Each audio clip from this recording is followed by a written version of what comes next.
there's a barrel over there, and you can probably hit the barrel. But if you double the distance, there's a good chance I'll miss. Folks, they didn't use it for accuracy, they used it for speed of loading. With something like a bullet called a cartridge and a smoothbore, you could get 4 shots off a minute. They would line you in a ring, and you would fire in a volley. So the thinking of the military was sheets of lead flying, not worry about accuracy, but get enough lead in the air. It's about like a 12-gauge shotgun that's with 75 caliber implied. 3 main parts: a firing part with a hammer. Do you know what that's called? The action, the breech area. Flint.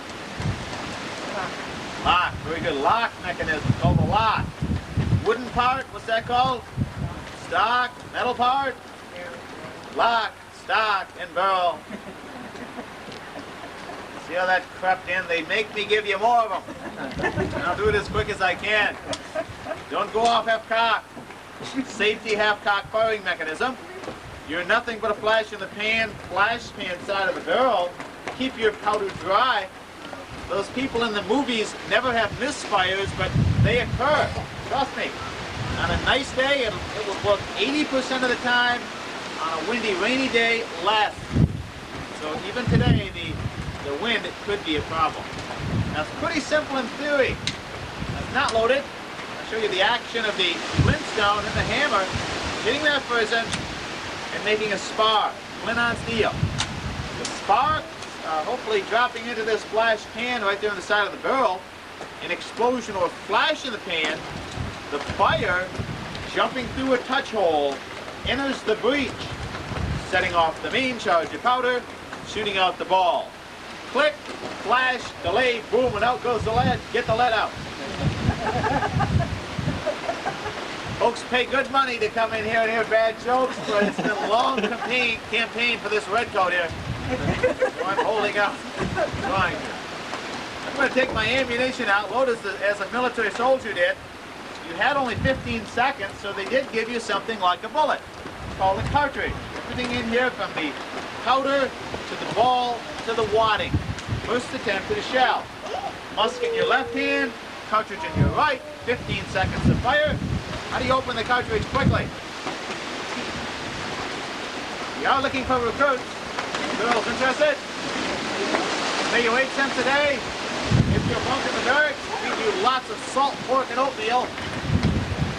The enlistment's alive, and there's no school here. They're thinking about it now. Find the pan. Some of the black powder goes in the flash pan. Close down the prison. Drop the priming powder. Dip it on the stock. Main of the powder down the muzzle. That's why you call it muzzle loader.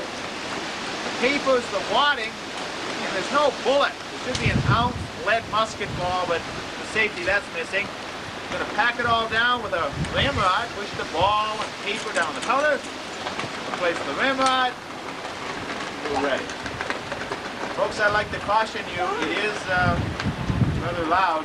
My earphones go in, so you may want to cover your ears. And, picture taking, I don't know what to tell you other than just get your camera ready, finger on the shutter, and when it goes off, a lot of times you jump. Have your finger on the shutter when you jump.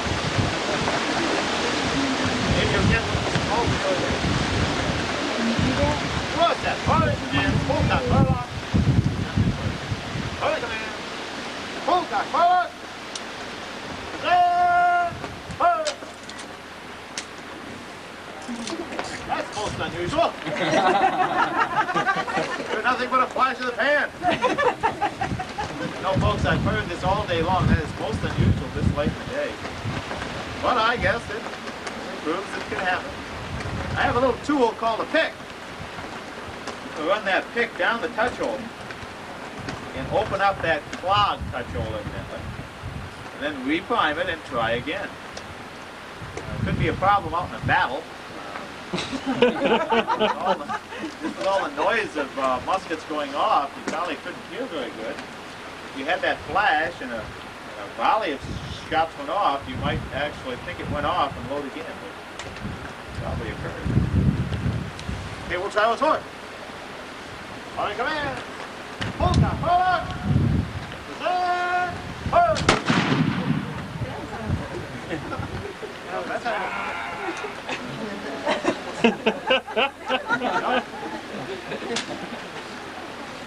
Folks, let me tell you about the cannon I'm going to fire. Normally we have a cannon just like that down the lake shore, but it's too windy down there, so we're shooting this gun inside the fort. Very hot, dangerous sparks, so they would swab it out, having a sponge in a bucket, wetting it, running it down. You'd wet it first, extinguishing sparks, dry it with a dry swab, soak up moisture, the powder wouldn't get wet, and then you could quickly and safely run down the charge. We have about 1/7 of a pound of powder wrapped in Reynolds wrap, because we're cheating. It should be in linen and muslin, the safety it's in foil. Put the charge in the muzzle, pack it to the breech with a crook rammer, keeping your hand back for safety. Cannonball or shot would go in. It won't let us blast holes on the fence. All the fun out of it. Now the second man would step forward, the gunner. He would run that pick down the touch hole into the breech, and then set a fuse with powder, like what we had in the musket, or down the touch hole, simply mounted up on top. So we're fused and ready to go.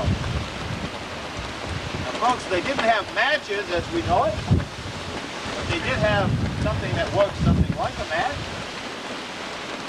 It's called a tinderbox. In your tinderbox, that's to light a port fire, you had to have,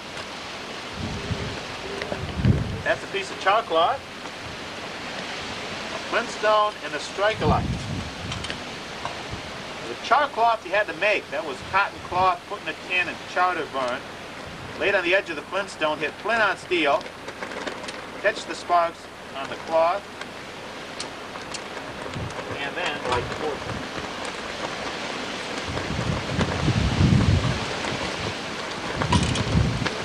You are set. Firing command. Ready? Boys, the fire. Folks, this is a cannon. We're inside the fort. It is loud. Prepare yourself. Firing command. Ready? For the king.